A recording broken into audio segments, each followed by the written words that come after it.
First, I'm going to tell you where cinema came from quickly, then talk about how the MCU changed cinema in a very specific and unique way. Now, you're going to hear that a bunch of people created the first movie, from names like Thomas Edison and his kinetoscope to Louis Le Prince and George Méliès. Some will say Edward Muybridge's Horse in Motion, but we are starting with the Lumiere brothers in 1895 France, all because they were the first to project films to a paying audience, where it begins the birth of true cinema. Now we roll into the silent film era that was dominated by Charlie Chaplin and Buster Keaton. It is also the rise and peak of visual gags. Now we are almost to the eras you are most familiar with, but we need one thing: color. And while many believe The Wizard of Oz was the first color film, it was actually A Visit to the Seaside in 1908. Then we went to the Western era, the 40s, 50s, and 60s, where the Western genre dominated most of film and TV. The life and legend of Wyatt Earp and the countless Clint Eastwood movies, just to name a few. Next, we enter the rise of the summer blockbuster in the 70s and 80s. The 90s and 2000s were headlined by absurd comedies like Clerks, Don't Be a Menace, Not Another Teen Movie, Jay and Silent Bob, Half-Baked, along with the continuation of the trend of summer blockbusters. And finally, we have arrived at the MCU. But what did they do exactly? Well, they took the best aspects of cinema and comics and put them all together, creating stories that wove together and built to the most epic two movies, Infinity War and Endgame.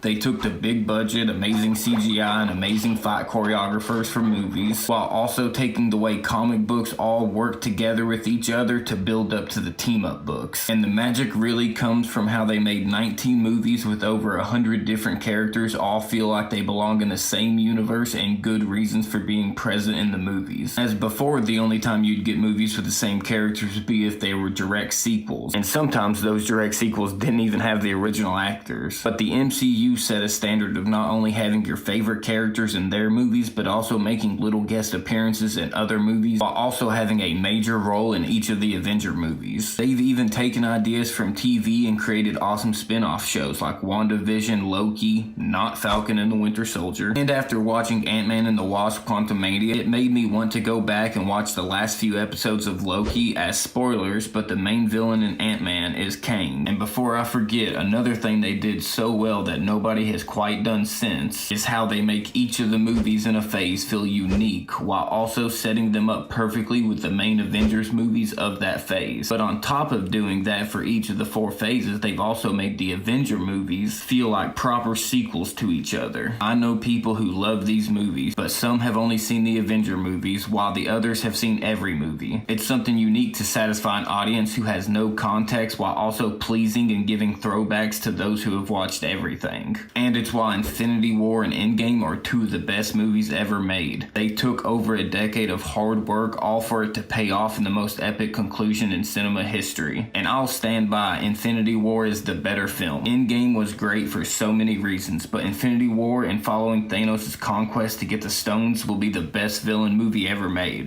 But this does put a smile on my face. Our parents had Darth Vader, and we have Thanos. But since the MCU has been going since 2007 or 2008, I think this era of interconnected films dominating the market is now over. And looking at recent trends like Detective Pikachu, The Last of Us, and the Super Mario Bros. Movie, it seems we will be looking at video game movies and TV shows taking over the next decade. Which actually makes sense, just as the kids who grew up reading comics have been creating comic book movies and TV shows over the last 15 or 20 years. The kids who grew up playing video games are hitting the age to put their own stamp on cinema history.